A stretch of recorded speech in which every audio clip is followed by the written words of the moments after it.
Hi Aries! Kamusta? Welcome back to Pinay Angel Tarot. This is your December kapalaran para sa mga Aries. Love reading, although maaari may mensahe din sa career nyo guys. Tingnan natin, depende kung anong lalabas sa card. So, aalamin natin ang energies connected sa'yo ngayon at sa person mo.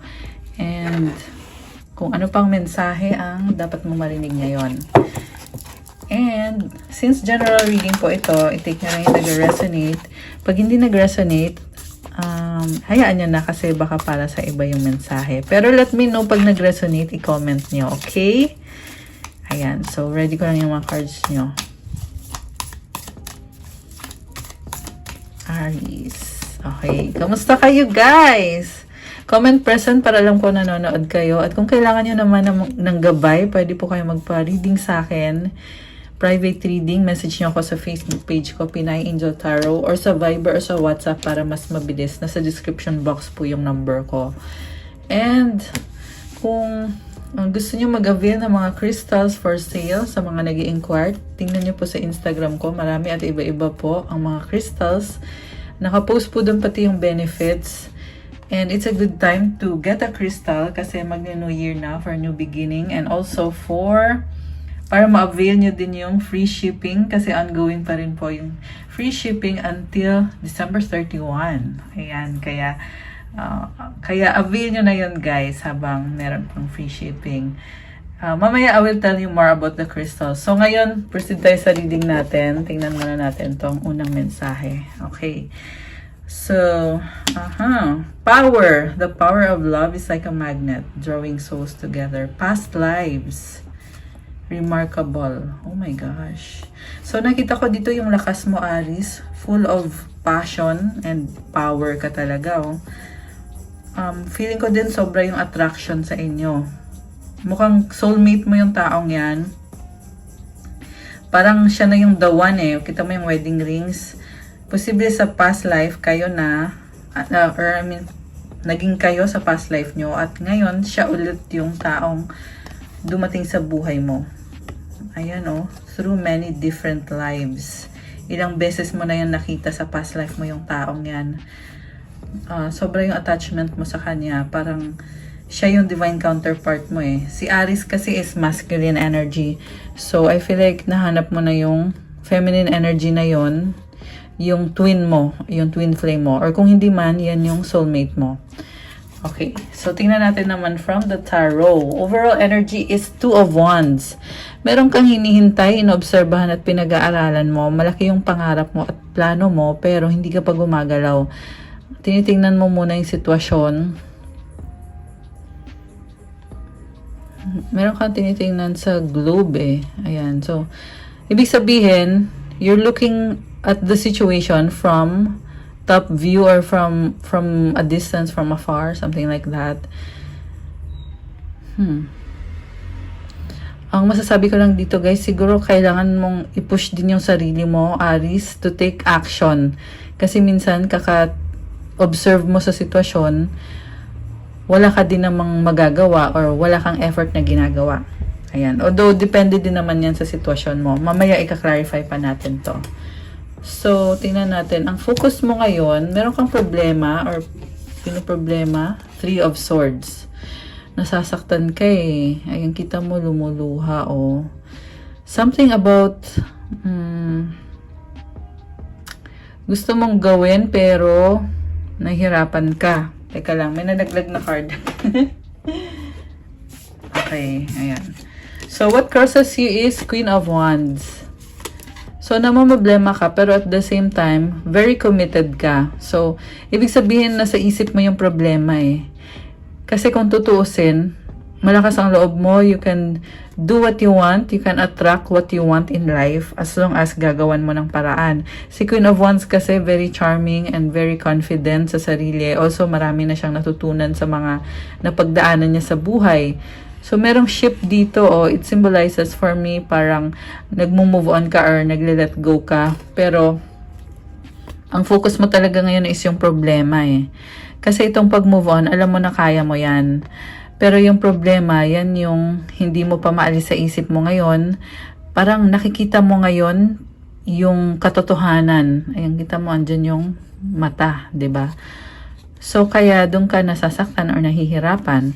What lies below you is 7 of Wands, defensive energy. Parang sinasabi mo dito, bakit ka sisisihin na ginagawa mo lang naman kung ano yung sa tingin mo ay makakapagpasaya sa'yo. So, parang ikaw yung ikaw yung nasa defensive side eh.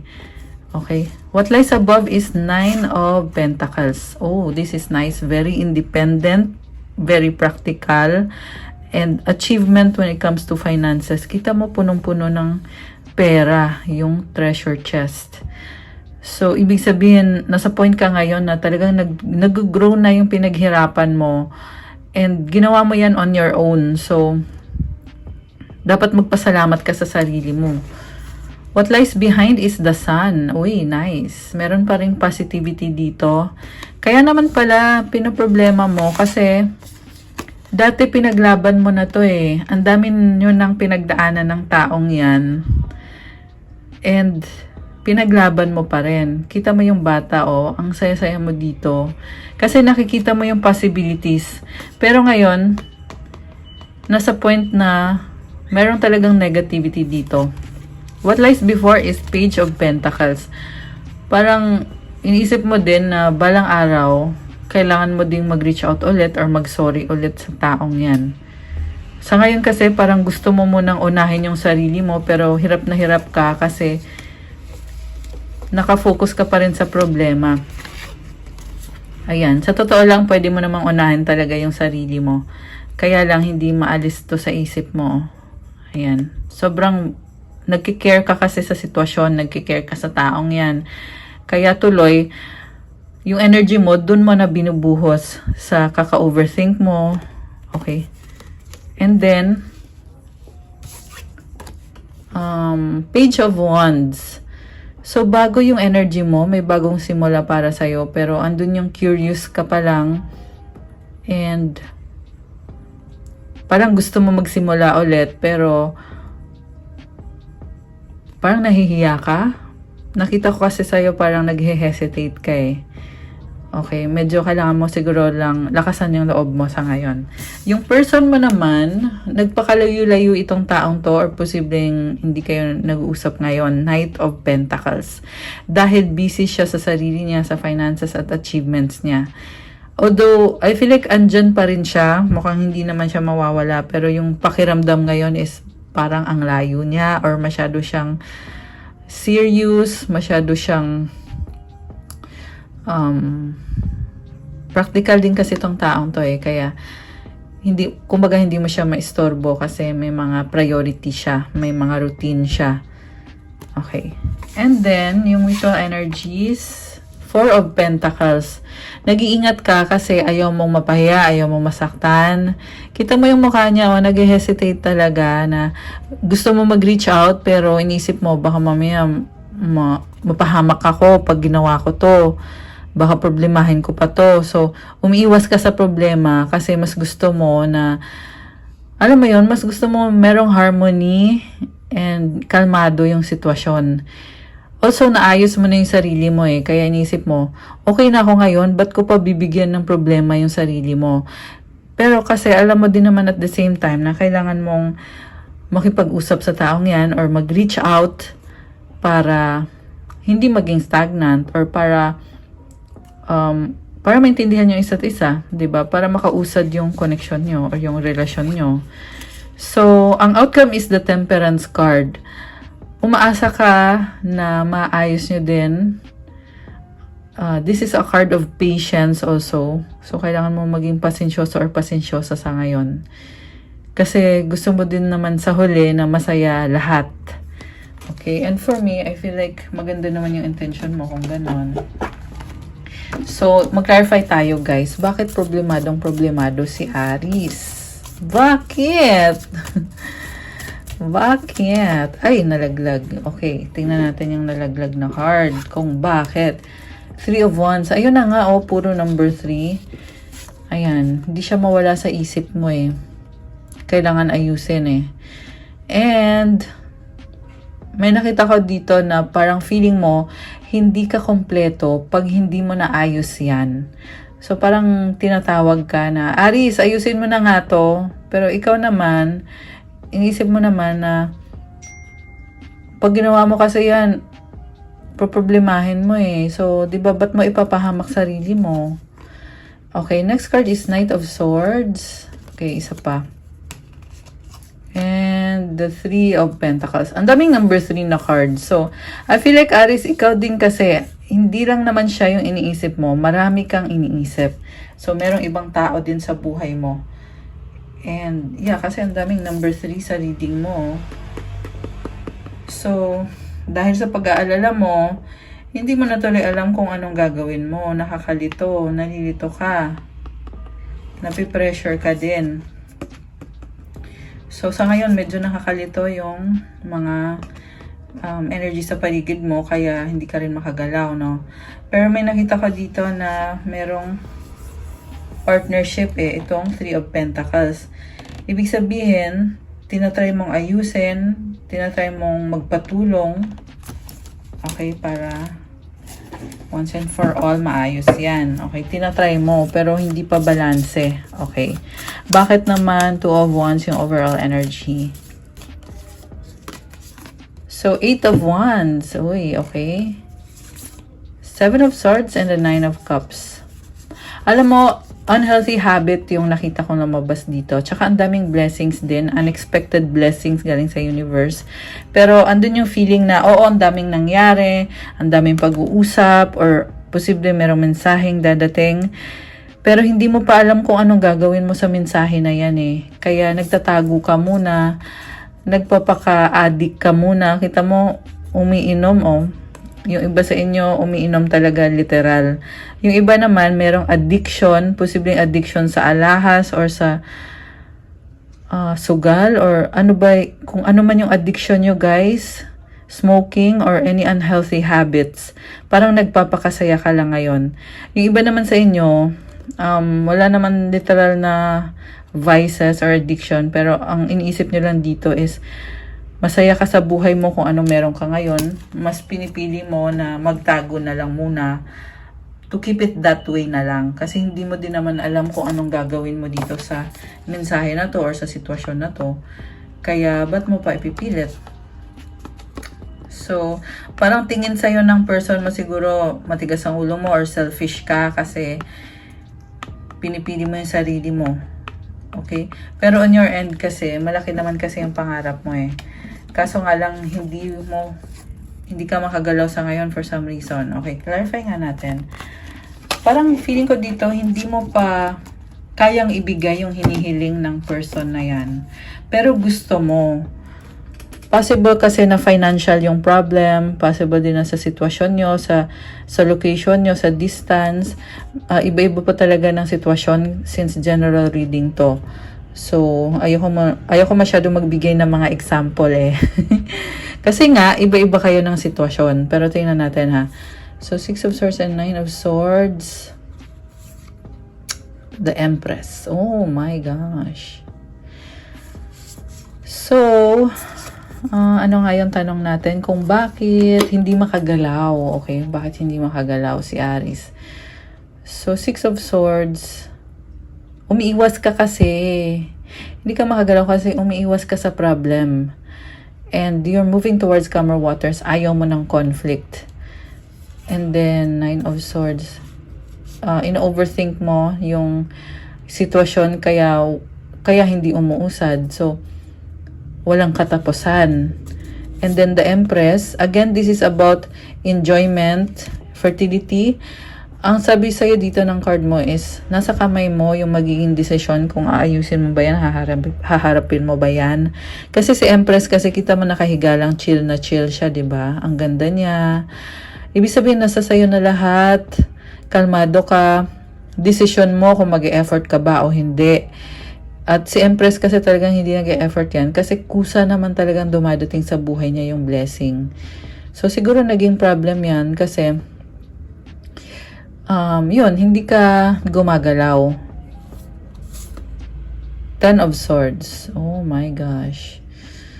So, may nakita ko dito guys na magtatapos or Matatapos din yan. Ayan, matatapos din yan. Sorry, medyo nabulol.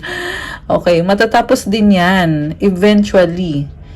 So, wala talagang bagay na hindi natatapos. Yung iba sa inyo siguro may secret, no? May narinig akong walang lihim na hindi nabubunyag. Ayan. So, Four of Wands. Ano ka kasi, nag-a-attract ka talaga ng happiness, blessings, yung mga tao talagang, nasa paligid mo. Okay. So, ngayon, i-clarify natin. Okay, ano naman ang i-clarify natin? Bakit nahihiya ka na ngayon? Parang may lumabas kasi dito, nahihiya ka. Okay, tingnan natin kung ano yon. Ace of Swords. Oh, okay. And Seven of Cups. So, may idea ka, pero ang dami-dami mong options, kaya tuloy nakakalito. Parang bagong idea to na sinasabi mo, ito ang gusto ko. Tapos, ang daming options, which is nakakalito din sa'yo. Kaya, paano ka ngayon magdidesisyon o paano ka gagalaw? Oh my gosh! Queen of Cups and Nine of Wands. Grabe. May nakita ko dito ng block or naka-block. Ayan. Emotional ka kaya mo binablock yung taong yan. Meron kang sinustok na binlock ka niya. Ayan. So, either ikaw yung ng-block or siya yung ng-block. Pero may lumabas din dito, guys, na meron kang person na sinustok pero naka-block ka sa kanya. Ayan. And then, sige, i-clarify ko muna to. Kung ano ba tong pinag-aaralan mo. Ano ba tong tinitingnan ni Aries?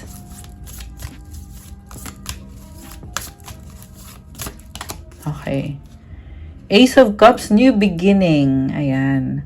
So, gusto mo lang talaga ng bagong simula. Kaya parang feeling mo nahihiya ka. Actually, nasabi ko na to kanina Gusto mo ng harmony, peace, balance. Ayaw mo ng gulo.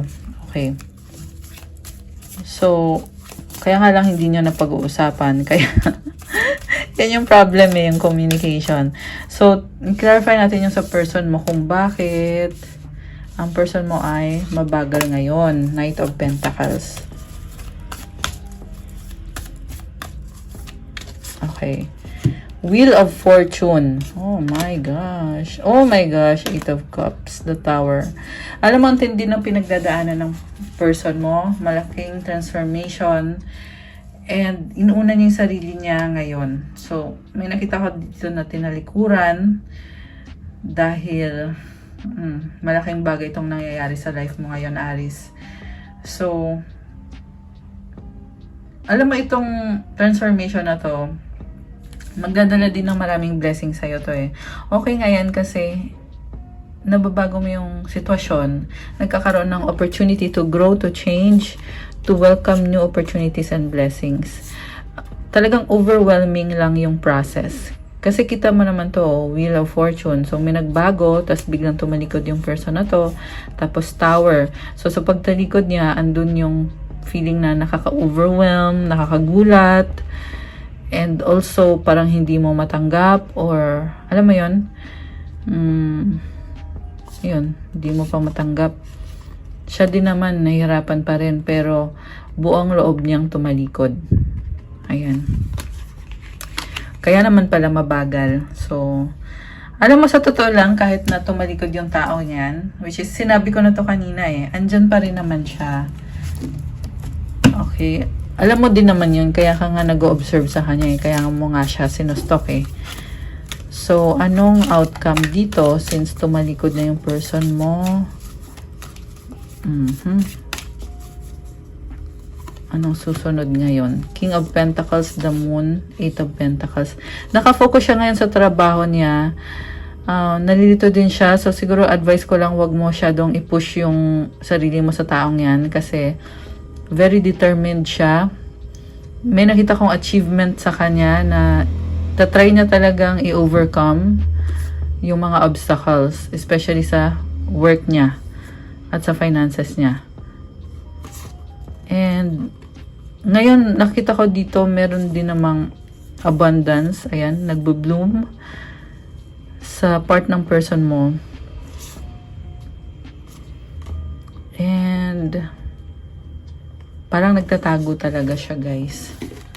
Nagtatago siya. Okay. So, anong outcome dito for Aries? Anong outcome?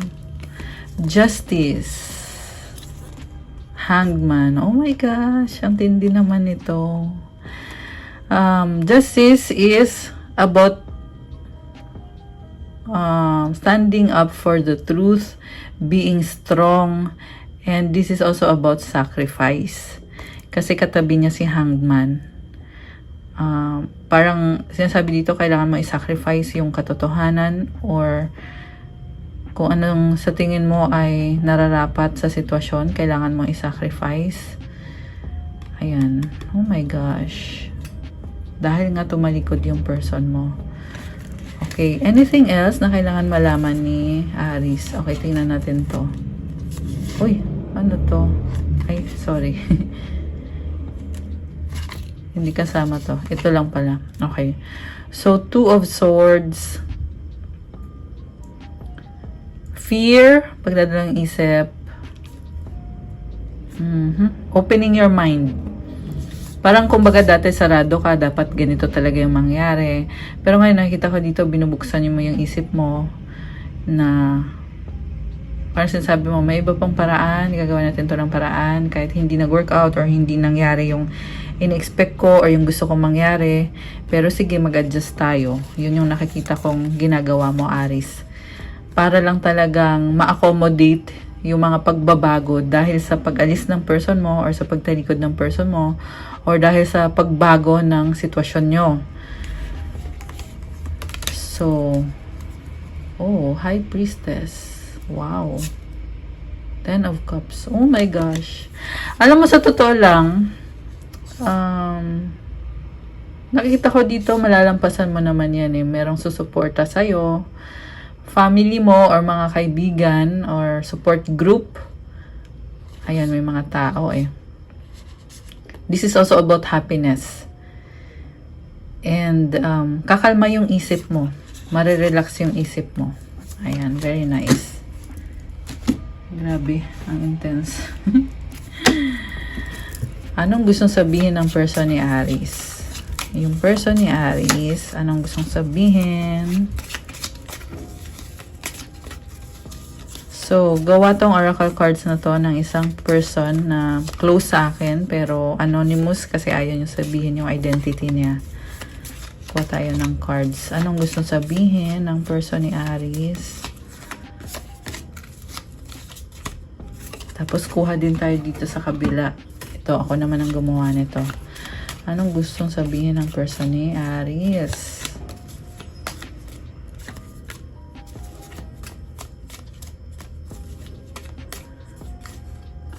Okay. So, I need more time. Oh my gosh. Sabi ko na eh. Tumalikod siya eh. You're all I need. Oh my goodness. Please help me. I need it. Puro need. Puro need, guys. Tingnan mo. Oh, I need more time. You're all I need. Please help me. I need it. So, ang dami niyang pangangailangan. Sabi ko nga eh, ayaw pa istorbo tong person mo. Very determined. And very practical din. May energy ng earth sign, Capricorn, Taurus, Virgo. Although kahit naman anong sign pwede. Okay.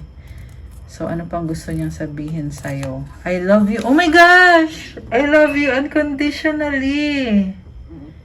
Grabe. Kaya pala may lumabas kanina si Queen of Cups. Nagmamahal yun eh. Merong nagmamahal sa'yo. Sobra. My pride or ego took control of me. Diyos ko, day. So, merong love, meron ding ego. Yun ang energies na ka-deal mo ngayon. Na, oo, mahal ka ng taong yan. Pero, pag lumabas na yung ego niya, itsapuera ka na. Kasi, yung ego niya nasusunod. Tsaka emotional din siya ngayon. Okay, strong, mahal pa rin kita. Oh my gosh, ayoko. Yes. Parang nagdadalang isip, no? Una sabi ayaw, tapos biglang yes. Tapos sabi strong at mahal pa rin kita. So talagang mahal ka pa rin talaga ng taong kadil mo. Kung yan ang tinatanong mo. Kasi merong mga cards na nagsisynchronize. Na sinasabi talagang mahal ka niya, love ka niya. Ayan. Okay, very nice. Advice for Aries. Please make sure na nag-like kayo sa video na to. I-share nyo na din sa friends nyo na baka nangangailangan ng readings. Okay. Teka. Binalik ko kasi dalawa eh. Okay. The key to prayer is to forget what I think I need. Wow, maganda. Pero kukuha ko ng isa pa. Okay. There is a stream of love supporting my dreams. Wow. So, una sa lahat, itong card na to, kapag daw nagdadasal ka, kalimutan mo muna yung kung ano yung sa tingin mo ay kailangan mo or kung ano yung gusto mo mangyari. Huwag mo daw ipilit. Masyado ka atang nagmamadali eh. Kasi things will unfold naman at the right time, at the right moment. Or siguro may kailangan mo ng ayusin bago mangyari kung ano yung sa tingin mo ay dapat nang mangyari. And there is a stream of love supporting my dreams. Talagang nafe-feel ko dito full of emotions and full of happiness ang buhay mo. Merong support na merong love, merong support. Ayan. Okay guys, that's what I have for you, Aries, for your December kapalaran. Thank you so much for watching. I-like it po yung video. Comment nyo kung nag-resonate ba or kung nagustuhan nyo ba yung reading. And kung bago po kayo, please subscribe para updated kayo every time may bagong videos. And also para tuloy-tuloy lang ang paggawa natin ng mga love messages at mga kapalaran readings para sa inyo guys. So, thank you again, Aries. Kung kailangan nyo ng gabay, pwede po kayo magpa-private reading sa akin. May bayad po kapag private reading kasi ikaw mismo yung i-reading ko, yung sitwasyon mo mismo.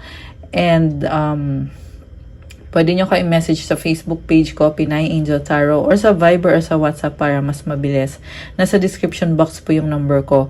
Ingat lang kayo sa mga scammers sa Facebook kasi may mga account dyan na ninanakaw nila yung content ko, nagkukunyari na ako yon. Pero yung totoong kong account is ito po, nasa link din po. Dyan po kayo mag-click para sure kayo na 100% ako ngayon. At sa Instagram ko naman, andyan din yung link. Nakapost po din yung mga iba-ibang crystals para sa mga nagtatanong about crystals, about love, and career bracelets. Also for motivation, protection, for tranquility, peace of mind, protection. Nasabi ko na yung protection. Sabi ko na ba? Also for new beginning, for anti-stress, and grounding.